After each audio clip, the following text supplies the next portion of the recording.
young woman is repeatedly attacked by an unseen entity in her home.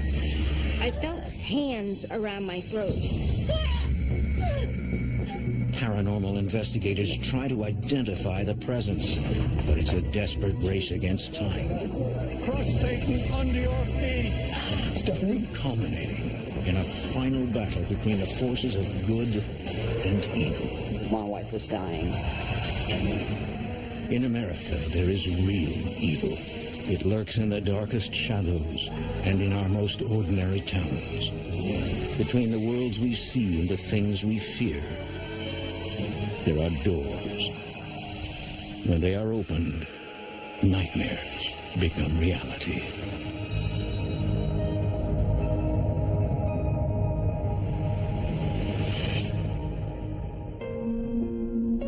Over 150 years ago, the soil of Manassas was awash in blood as the American Civil War raged. Two major battles at Bull Run saw more than 20,000 wounded or killed.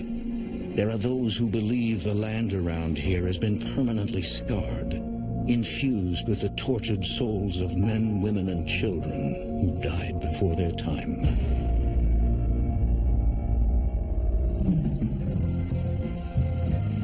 In the fall of 2008, Manassas resident Stephanie Winter attends a party at her friend Peter's apartment. She discovers he has a fascination with the dark arts. I noticed on his shelf he had books that I'd never heard of. The Necronomicon includes magic spells and advice on how to summon demons and spirits. Actually, it's a real useful book. Yeah, if you're dead. Should spend some time amongst the living, Peter. I was just hoping to spend a little bit more time with you. I think he got the wrong impression. In his mind, I had feelings for him, which was not the case. What's the problem? You know what the problem is, man. I'm married, okay? Get it. I'm just paying you a compliment. Lay it off. The more I tried to tell him no, the more persistent he got. He pulled some of my hair out. What are you doing? Just getting what I need for a love spell. A love spell. You are sick. At that point, I was done. I didn't want any part of anybody who was into that sort of thing.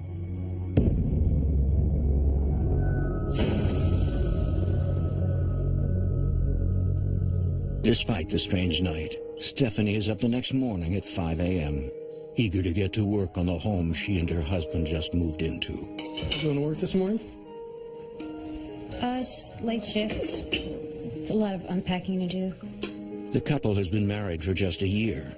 Stephanie's a bartender at a local restaurant.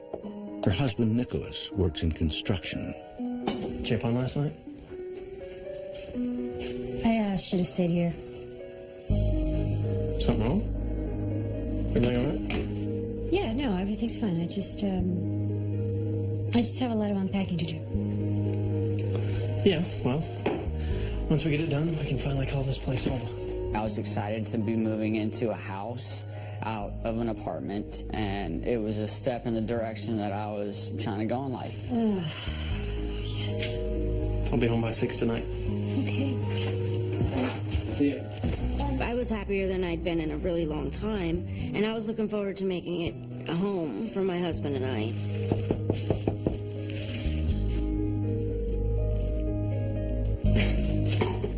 You forgot something, babe? You forgot something?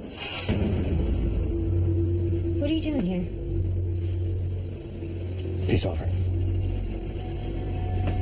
Did you wait until Nick left? No. I was just bringing you flowers. He was coming by my house 5:30 in the morning on his way to work, and it just really made me uncomfortable. Well, I didn't realize you wanted to get all dressed up for me. You need to leave, all right? Get out. Okay. What? You don't want to say no to me. Get out! Get out!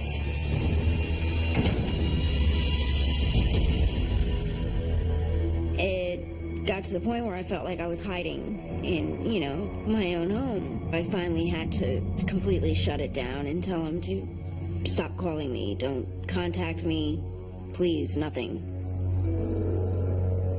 Weeks go by. Stephanie's unwanted admirer stays away. But has he really heeded her request to leave her in peace?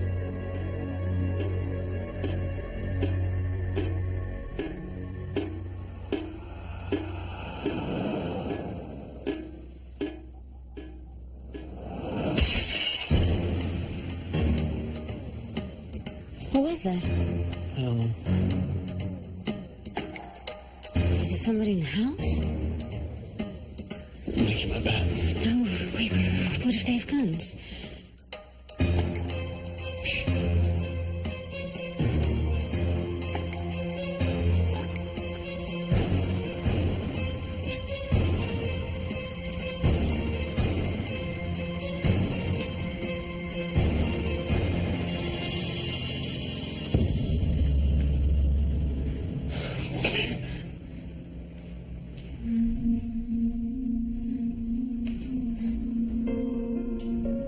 That's so weird. What do you think did that?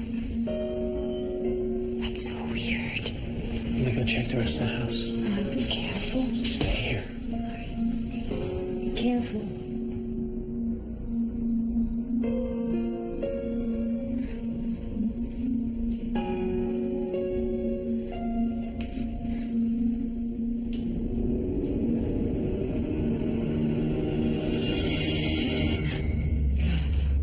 It's okay. It's okay. I checked the doors. I checked the windows. No one? No, nothing's unlocked. There was no way that it could have been an intruder. We're thinking maybe we didn't have it set up there right, or, you know, it slipped off or A something. lot of stuff. That's heavy. Our nerves were all jangled. Eventually we fell asleep and really didn't think too much more about it.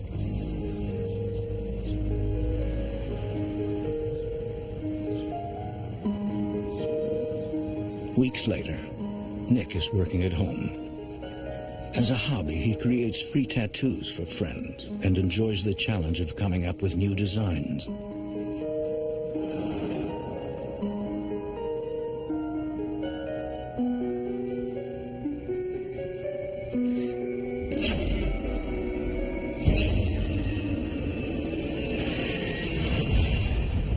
I see this candlestick thing hit the wall out of the corner of my eye. It made this big black mark on the wall.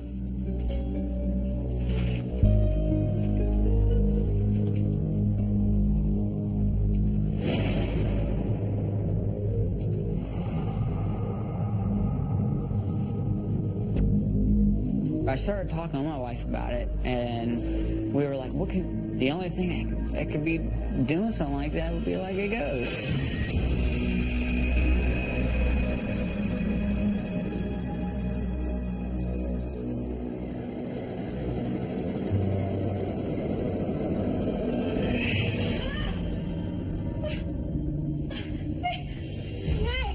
Hey, My back! what are you talking about your back? I'm looking at her back, and I see blood start to form. What the hell did you do? What is it? What did you do? Baby, what did you do? No, you're bleeding. Hey, you're bleeding. What is it? No, babe, you don't want to see this, okay? Just. It was really burning. It was just on fire.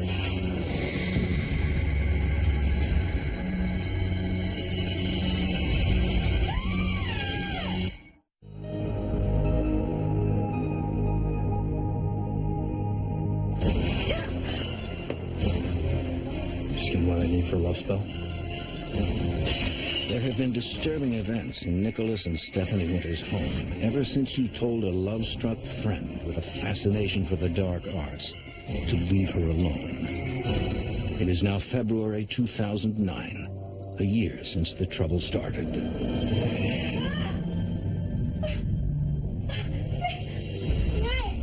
Hey, My back! what are you talking about your back?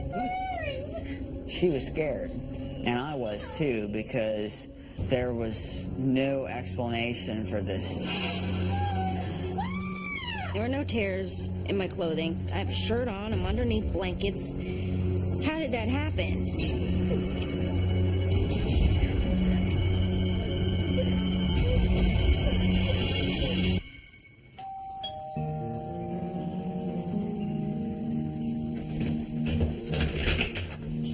Hey, sweetie, how are you? Thanks for coming. A few days later, Stephanie receives a visit from a close friend, accompanied by someone who may be able to offer some answers. No, I haven't been anywhere, you know. Yeah. So, well, thanks for bringing her by. Sure. This is the lady I was telling you about. There was a lady that I knew through church, and she had a friend who's sensitive. She could feel, see certain things. So, do you like the 10-cent tour? Come on, I'll show you around. She walked around the house and walked around outside.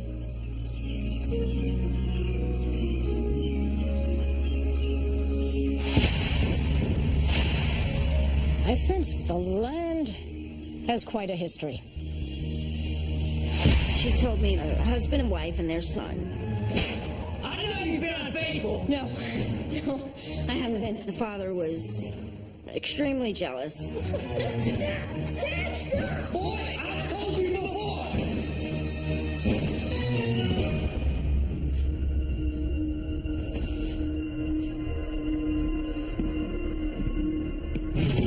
He ended up killing the mother and the son. It was the father that was haunting the property. I don't know if I reminded him of his wife or you know, what. A few nights later, Stephanie's scratches don't appear to be healing.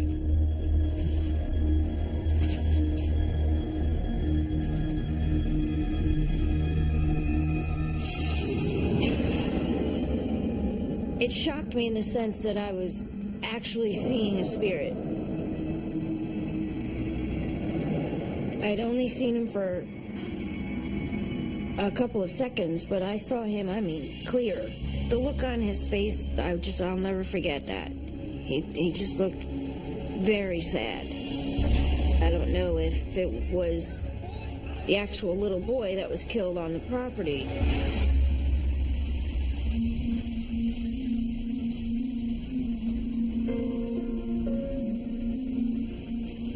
I know that there are lost souls. I fully believe that. I believe that ghosts could communicate in their own way. I did not believe that they could physically harm you.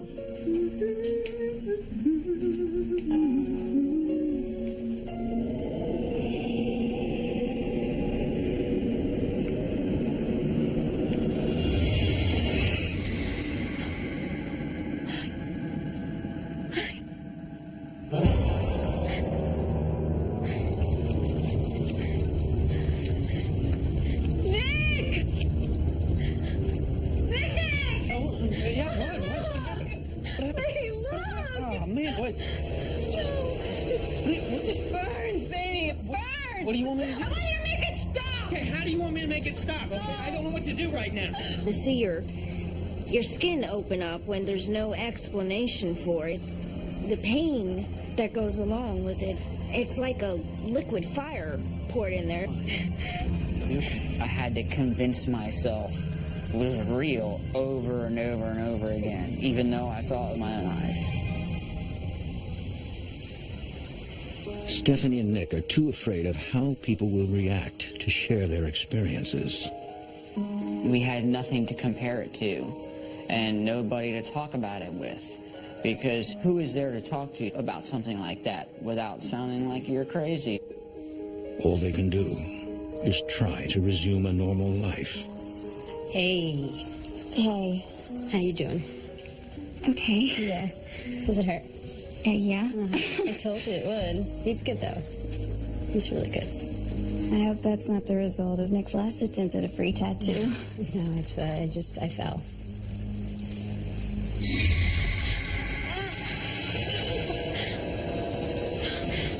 What the hell just happened to you? Right in front of him, my leg just opened up. We gotta get out of here. No, don't leave. Don't go. She was being tortured. Tortured in a way that I've never thought was possible. I felt totally powerless. And I begged, Why are you doing this to her?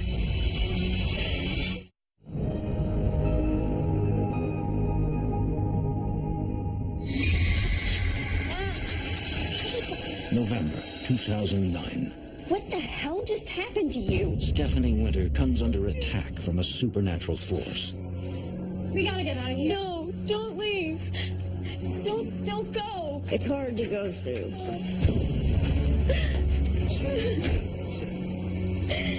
We felt alone. Nick feels powerless to protect his wife. Why are you doing this to her? Could Peter, Stephanie's love-struck admirer, have placed a dark spell on her? Or are the attacks in some way related to the violence and twisted souls of men who died too young in the Civil War battles that raged nearby? A medium has offered a third possibility, that the spirit of a father who killed his wife and child here could be looking for his next victim. a week went by, then she got scratched again. And then another week went by and she got scratched again. And it happened like that maybe half a dozen times. How do you explain those scratches to somebody? And especially if you get hold of somebody who doesn't believe in the paranormal. My husband would have been locked up. I'd have been in a loony bin somewhere. And then what do you do?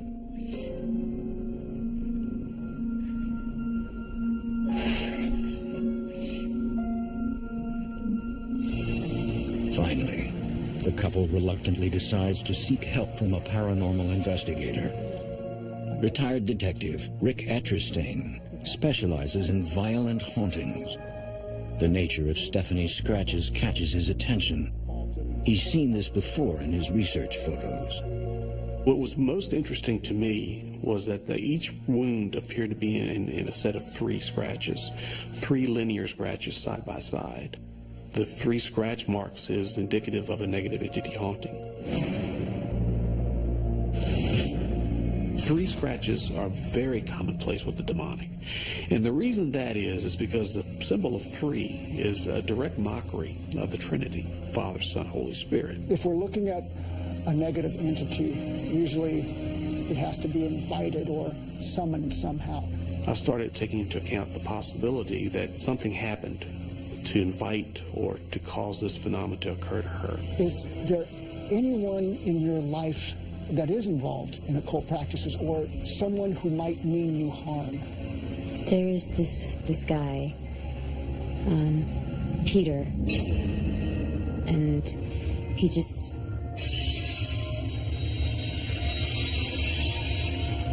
started becoming like very stalkish with me, and mentioned something about a love spell.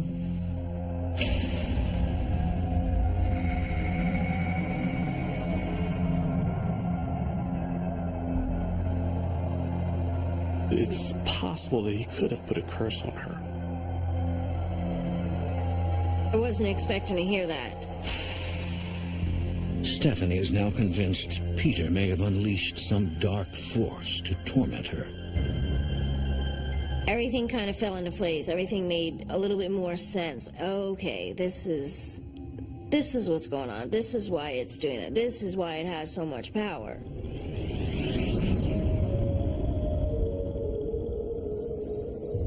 Rick agrees to conduct a paranormal investigation the following week. Until then, the evil presence could attack at any time.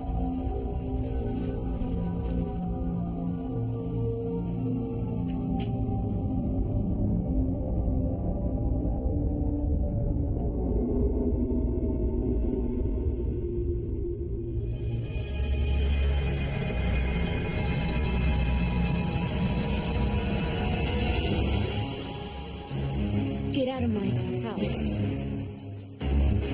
Get out of my house! Get out! I was very angry and very confrontational, and I wanted it out. No more! You hear me? No more! Get out of my house! This thing was such a coward, and it was just attacking in the middle of the night and just out of nowhere, and when your back is turned, and that's what made me so angry. Where are you? Leave me alone! Where are you? Where are you? Huh? You here? Leave me alone! Where are you? Help me! Help me find it! Help me find it! Please! Help me find it! Make me go away! I begged my wife to move out of the house because I felt like the house was evil. I just wanted away from it. But then after talking with Rick, he said, well, you know, it might not work. In cases this severe, sometimes the entity will follow you no matter where you go.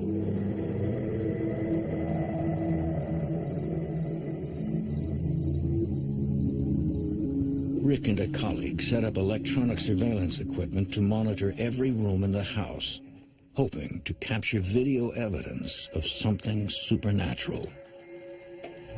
During this first phase of the investigation, I tried to document what was going on, tried to experience something that that would lend me to believe that what she was telling me was true.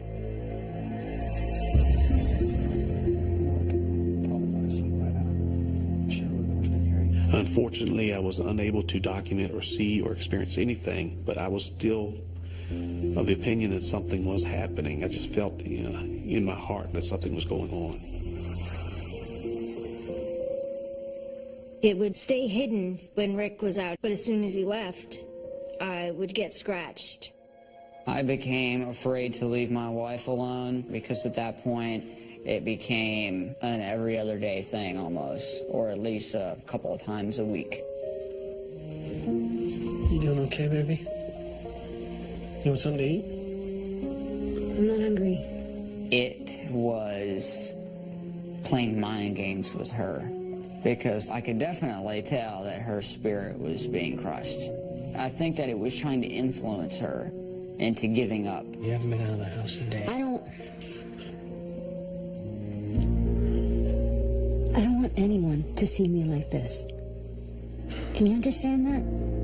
I didn't want to go out in public because I was covered in bandages all the time. I was so depressed. I didn't want to be around anybody. I didn't want to see anybody whose life was normal because my life was so far out of whack that I was jealous. I'm gonna make a sandwich. Would you like one? Fine. I'll make you one anyway.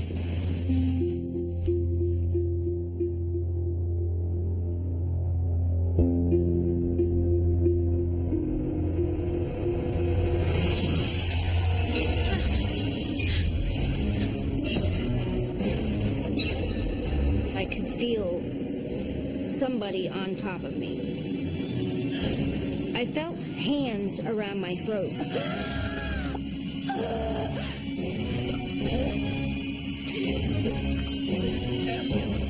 Steph? Steph?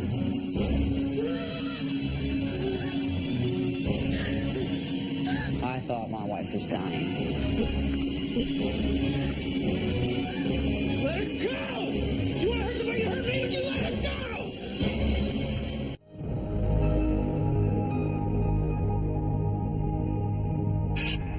Stephanie Winter suspects a former friend who developed an obsession with her You don't want to say no to me. has cast a dark spell, unleashing a demonic spirit to extract his revenge. Something unseen is now trying to kill her. I could hear Nick talking to me. I could hear him calling me. Steph? And I remember the only thing I could move was my left pinky. Let her go! If you want to hurt somebody, hurt me, but you let her go! I was so mad about it, I was threatening it. Come and get me. Come get me. Why are you going to pick on her?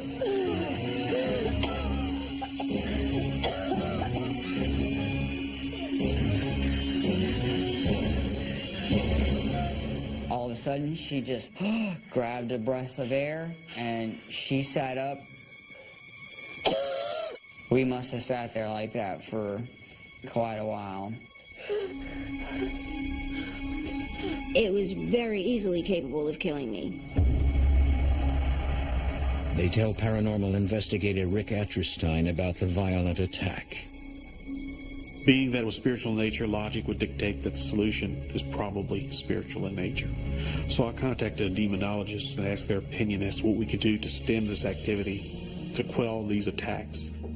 The demonologist gives Rick instructions for a sealing ritual. He suggested I get some blessed candles, 100% beeswax candles. And the incense. And the incense is already lit. And some pontifical incense. And some holy water. Have the candles and the pontifical incense blessed by a priest. And then burn those, the candles and the incense. Incense has been used in religious rituals since the time of the pharaohs. To Roman Catholics, it symbolizes the prayers of the faithful rising to heaven. Through the world. And then you'll also recite the prayer I gave you. This will seal the house with positive energy and keep you safe. That gave me a little bit of hope because there was positive forces that were now involved that we had hope of running this thing out. Listen to the words you're saying. Listen to the meaning behind them. And in every room, you need to do the same thing. Let's move through there, and you can recite that prayer as we walk. All right, let's move on. Saint Michael, the Archangel, defend us in battle. We would do that every single night, and it really did seem to work. Against the wickedness and snares of the devil. After a couple of months of it just being quiet, I'd gotten used to it, and I was relieved. You know, trying to put your life back together a little bit and kind of reflect like, wow, did you really go through that? Stephanie gets used to her new nightly routine, convinced she is now safe again. It's March 2011, a year since Stephanie started performing the sealing ritual. And snares of the devil. O Prince of the heavenly host, in the name of God, cast Satan and his evil spirits into hell, who roam the earth seeking the destruction of souls.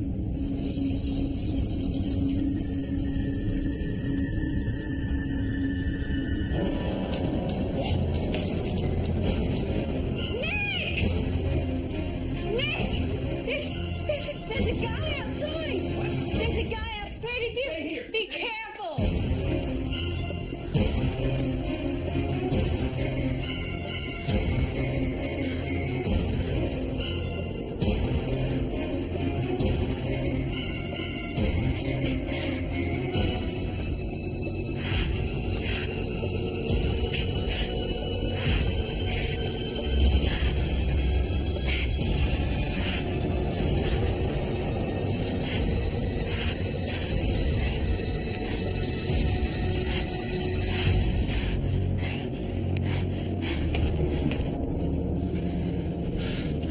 Nobody out there. Who do you think it was, babe? I don't know.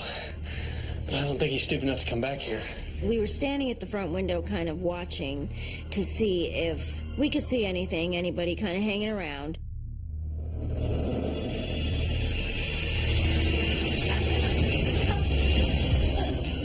This thing grabbed the back of my head and just yanked me down. Did you hurt your neck?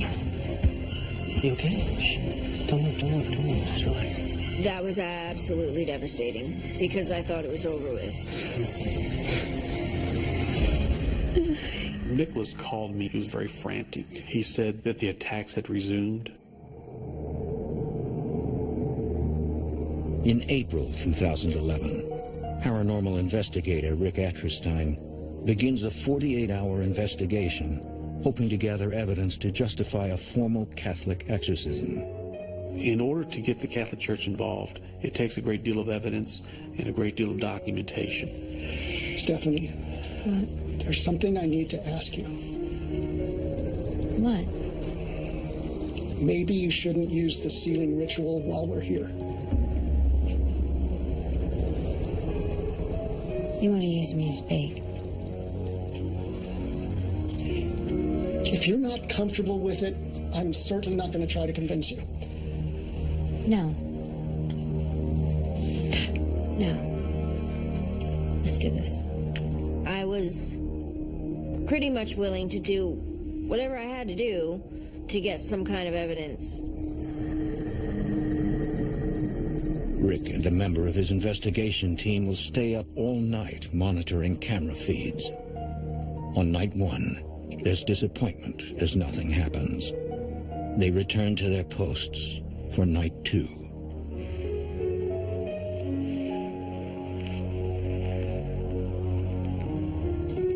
She's having a tough time again, sleeping.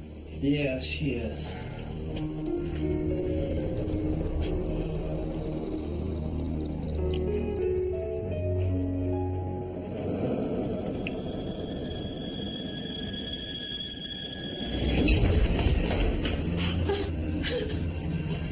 Hey.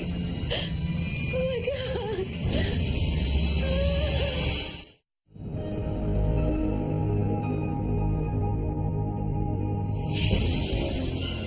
In Manassas, Virginia, Stephanie Winter is being tortured and tormented by a demonic entity. It may have been unleashed through a spell cast by a spurned former friend who became obsessed with her. Paranormal investigator Rick Etcherstein believes an exorcism by the Catholic Church may be necessary, but first he needs to capture proof of the evil presence.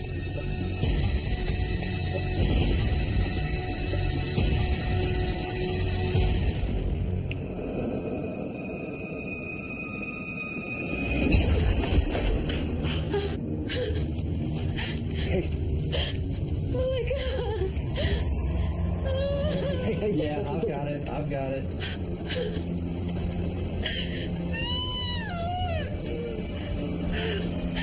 Are you okay? The wound to her arm was so severe that in the kitchen itself, where she was standing, there was a pool of blood. There was also some minor blood spatter on the wall adjacent to where she was standing, which indicates to me that there was some force applied to that particular scratch. But the evidence is not strong enough to take to the Catholic Church. The video evidence was significant but not conclusive as far as I'm concerned, because she was in and out of the kitchen. If I want to take a skeptical stance, she could have done it in another room, come in, and pretended that she got scratched. I was kind of mad about that. I was like, oh, man, all right. The investigation continues.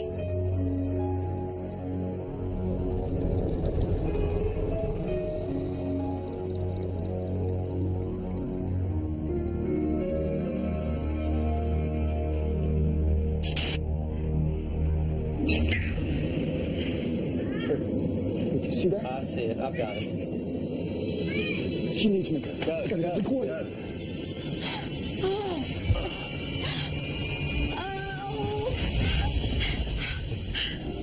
I actually saw the welts, 4 in 3 scratches, linear scratches side by side, and I saw them start to bleed. At that point in time, I knew that she did not scratch herself, that they were fresh. We got it. We got it. That piece of evidence was more significant than the original scratching because of the time period that she was under constant surveillance. We felt so good. It was like, thank God Rick finally saw this. He saw it with his eyes, and he's got it on camera. Yeah. I knew that I had something of a negative nature.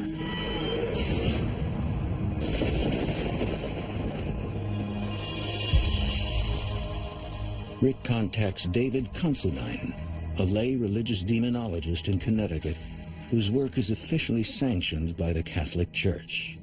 Anytime that we're having outward manifestations where we're getting scratching and or someone's being punched or something of that nature, it's always reason for concern. We do have exorcists that work with us. What we had planned was for a mass to be initiated in her name. He suspected that she might be under demonic oppression. Demonic oppression is when a person starts to come under control of the entity. It's just a step away from becoming fully possessed. If that were in fact the case, she should show some type of adverse effect from this, even at that distance. This was not revealed to Stephanie, nor was it revealed to Nicholas. The day of the Mass arrives. As a priest in Chicago prepares, 700 miles away in Manassas, Virginia, Rick arrives at Stephanie's.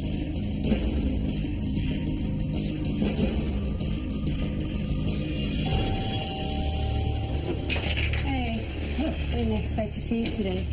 I know, I left my notebook in here. Do you mind if I come in a minute? No, of course not. Come on in. That praesertum service to Stephanie Winter. The priest begins the Mass for Stephanie. Perpetua semper virginis intercessione. Did your friend review the evidence at all, or? Yes, he did. He's reviewing it right now. Perpetua mentis et corporis sanitate gaudere. Et gloriae Beatae Mariae. As we forgive those who trespass against us, the blood of Christ. Sit down here. Lean back. Depart, Satan. I felt fine 1 second, and I felt like somebody set a bomb off in my head. The God of peace will soon crush Satan under your feet.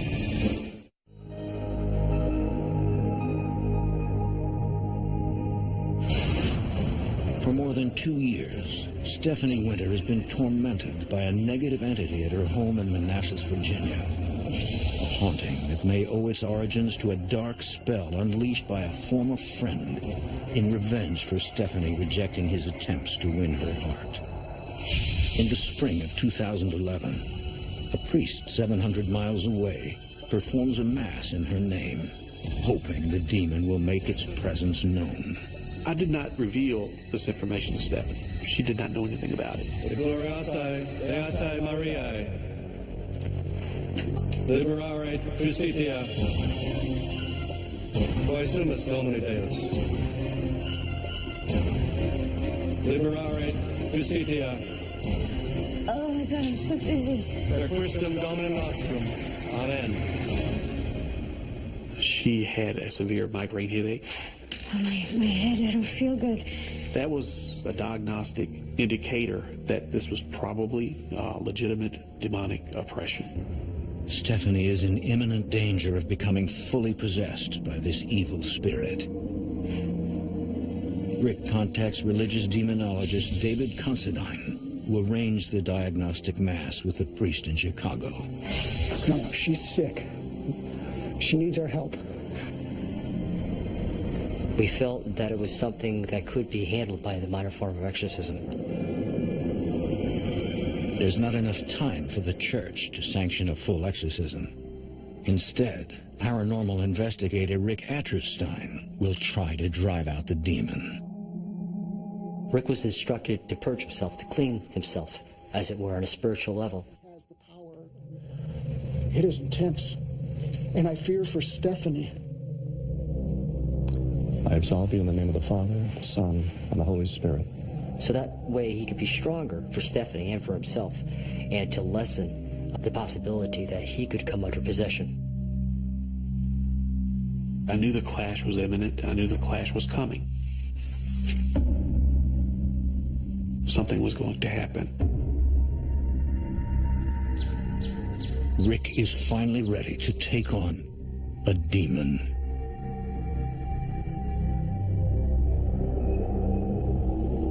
Are you okay? You ready for this? Yeah. There's power in God and His Word. I'm going to read the entire ritual. Whatever happens, I want you to keep reading along with me. Most glorious Prince of the heavenly armies. Most glorious Prince of the heavenly armies. Saint Michael the Archangel.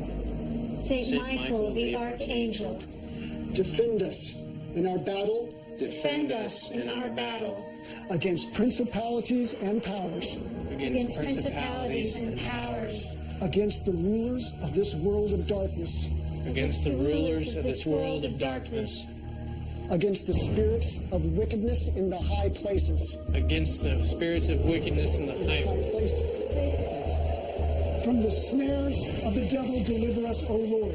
From the snares of the devil, deliver us, O Lord. From the snares of the devil, deliver us, O Lord. From the snares of the devil, deliver us, O Lord. From the snares of the devil, deliver us, O Lord. From the snares of the devil, deliver us, O Lord. God arises. God arises. His enemies are scattered. His enemies are scattered. As smoke is driven away. As smoke is driven away. So they are driven. So they are driven. As wax melts before the flame. As wax melts before the flame. So the wicked perish at the presence of God. So the wicked perish at the presence of God. Most precious heart of Jesus, have mercy on us. Place your hands there. Most precious heart of Jesus, have mercy on us. Most precious heart of Jesus, have mercy on us. Most precious heart of Jesus, have mercy on us.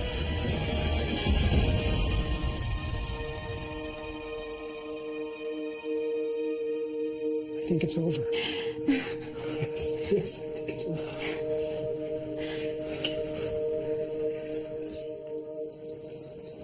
For now, it appears that the house belongs only to the living. It's been about 2 years since anything's happened, thankfully. And slowly, Nicholas and I have gotten our lives back on track and are able to kind of loosen up and laugh. It's funny how much you miss laughing when you don't do it for a couple of years. I've been able to see things that give me confirmation that there is demons or a devil and that there's a God. The couple continues to wonder what caused the haunting and if it is gone for good. Did Stephanie's love-struck former friend cast a spell and conjure a demon? Rick did bring that up to me, that Peter could have done that. He could very well have brought this thing to me. More than anything, Stephanie wonders about the ghost of a boy that appeared to her. I don't know if it was this demon that was in my house trying to gain my trust, or if it was the actual little boy asking for help, but I've never seen him again. I'm still on edge because I don't know if it's completely gone or if it's just dormant again.